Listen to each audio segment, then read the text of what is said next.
오늘도 우리 사는 이야기 찾아주셔서 감사합니다.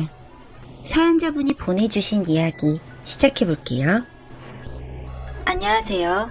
저는 제게 주어진 인생의 많은 부분을 소모한 60대 여성입니다. 뛰어나게 행복한 일도 없었습니다만 잔잔한 즐거움은 있어서요. 이게 팔자가 좋은 것이겠거니 하고 지금까지 살아왔죠. 저는 슬하에 딸 자식 하나를 두었고요.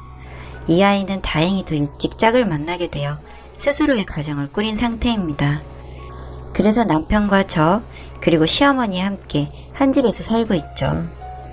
저는 남들이 말하는 효부에 가까운 여자였습니다.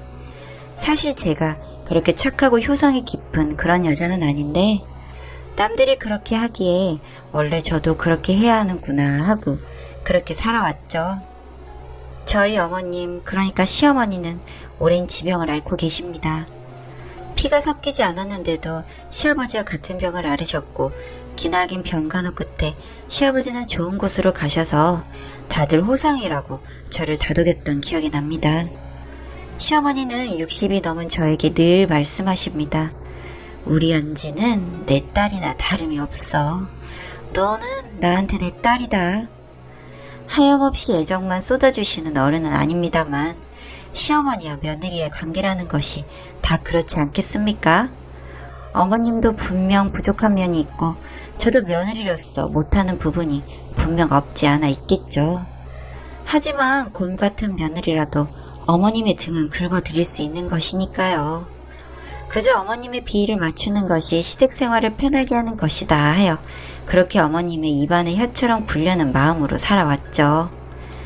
별일이 없으면 이렇게 살아가다 저희 어머님을 먼저 보내드리고 여생을 남편이랑 등산도 다니고 마당에서 고기도 구워 먹고 집안에 들어온 바퀴벌레도 잡고 개도 기르면서 그렇게 보내지 않을까 했습니다.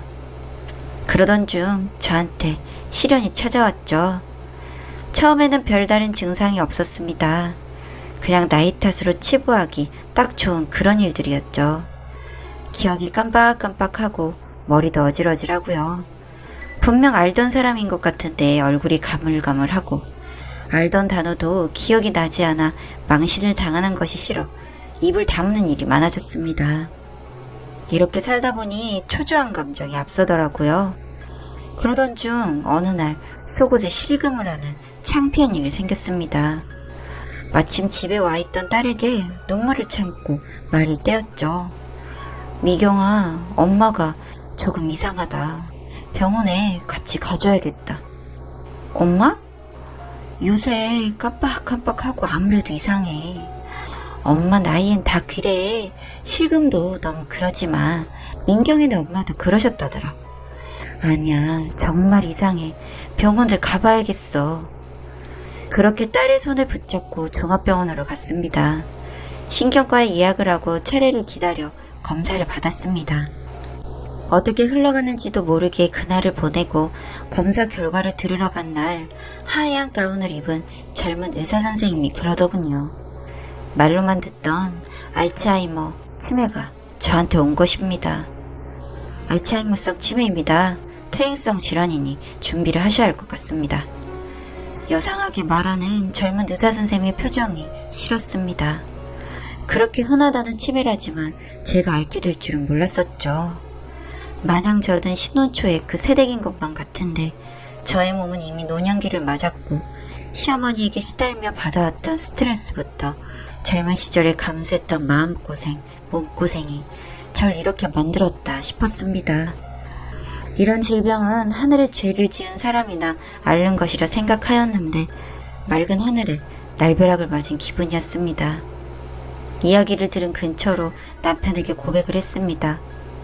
60평생 옆에 있었던 사람이니 제일 먼저 알아야겠다는 생각을 했죠.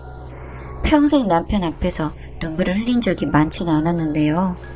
말을 하려니 어쩜 그렇게 눈물이 쏟아지는지요.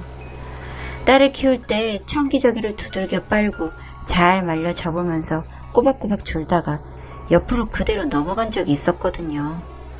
남편이 돌아와 제 쓰러진 몸을 흔들며 제 이름을 높이 부르고 통곡을 했었는데 같이 일어나 껴안고 울었던 그때처럼 눈물을 흘렸던 것 같아요. 그런데 문제는 여기에서 생겼던 것이죠. 함께 살고 있던 시어머니가 60대가 넘은 저희 부부가 눈물을 흘리고 있었던 그때 뒤에서 이야기를 듣고 계셨던 모양이에요. 그런데 기가 막히게도 저를 딸이라고 표현하던 노친네의 태도가 싹 바뀌더라고요. 어디 사람 구실도 못하는 신처럼 절 대하고 몸종처럼 부려먹기 시작하셨어요. 치매라는 단어에 꽂혀 아직은 멀쩡한 시간이 많은 저를 노예처럼 부릴 생각을 하신 걸까요? 게다가 정말 기가 막힌 것은요. 이미 60 넘도록 저랑 함께한 제 남편이자 본인의 아들을요. 저랑 이혼시킬 계획을 짜고 계시더라고요. 그놈의 집구석이 장수 집안이라서요. 어머님이 이미 8순을 넘으셨는데도 큰언니가 아직 생존해 계세요. 그래서 전화로 연락을 종종 주고받으시는데 두 분 다 귀가 어두우셔서 외치도 통화를 하시거든요. 그 소리가 제 방까지 다 들리는데도 그렇게 제 험담을 하시더라고요. 지금 60밖에 안 된 년이 벌써 정신을 놓겠다고 하니 아들이 어찌 살겠어. 요새 60이면 청춘이라고 하잖아. 남은 인생 마누라 똥이나 치우면서 살게 할 순 없지. 그렇지 않아도 원룸이나 한 칸 해주라고 하고 이혼을 시키려고 했니? 아니, 8순이 넘었으면 사람이 마음을 좀 곱게 써야 하는 거 아닌가요? 평생 살면서 이혼 소리 한 번 안 나오고 금슬 좋게 살아온 부부인지라 이런 대우에 기가 막히고 코가 막혔는데요. 이걸 고스란히 남편한테 일러 바쳤더니 평생 저를 실망시킬 적 없는 남편은 늙음하기야 저한테 큰 실망을 안겨주더라고요. 이쯤 살았으면 팔은 안으로 굽는다 해서 안으로 굽는 대상이 마누라인 저일만 한데 지 엄마인 시어머니의 역성을 드는 것입니다. 당신이 오해를 했겠지. 어머니는 그럴 뿐이 아니야. 아니야. 내가 가끔 정신없이 굴면 휴대폰 들고 그걸 녹화하고 계신다니까. 오해겠지. 아니야, 정말이야. 저번에는 당신이 내 똥치운 꼴은 못 보시겠다면서 이혼을. 시끄러워. 어머니가 어디 그럴 뿐이셔. 평생 소리를 안 친 사람은 아니었지만 어쩜 이렇게 내 이야기를 듣지 않아 싶어 야속했죠. 그런데 더한 고통이었던 게 뭔지 아시나요? 60 넘게 시어머니를 모시고 산 효부가 아닙니까? 시모 휴대폰 비밀번호부터 통장, 도장까지 다 제가 가지고 있는데요. 세상 모르고 잠을 주무실 때 은근슬쩍 폰을 열어보니 자기의 귀한 아드님이라 몸종인 제가 저렇게 싸우고 TV 리모컨을 집어던지고 있는데 그걸 고스란히 녹화를 해놓으셨더라고요. 영상으로 그대로 남아있는 걸 다시 보니 정말 내가 인생을 헛살았구나 싶었죠. 그리고 제 알츠하이머 치매 증상이 심해진 것도 알게 되었고요. 이건 어떻게 알았냐고요? 그 잘난 제 시어머니 휴대폰에 녹음이니 녹화니 정말 잘도 해놓으셨더라고요. 말짱한 냉장고를 열어 김치를 통째로 먹고 찬장을 열어 익히지도 않은 통조림맵을 손가락으로 뚝뚝 잘라먹는 모습 그대로요. 그런 거 말리지도 않고 증거로 잘도 남겨놓으셨더군요. 그런데 저도 이제 60이 넘고 인생을 산 사람이 아닙니까?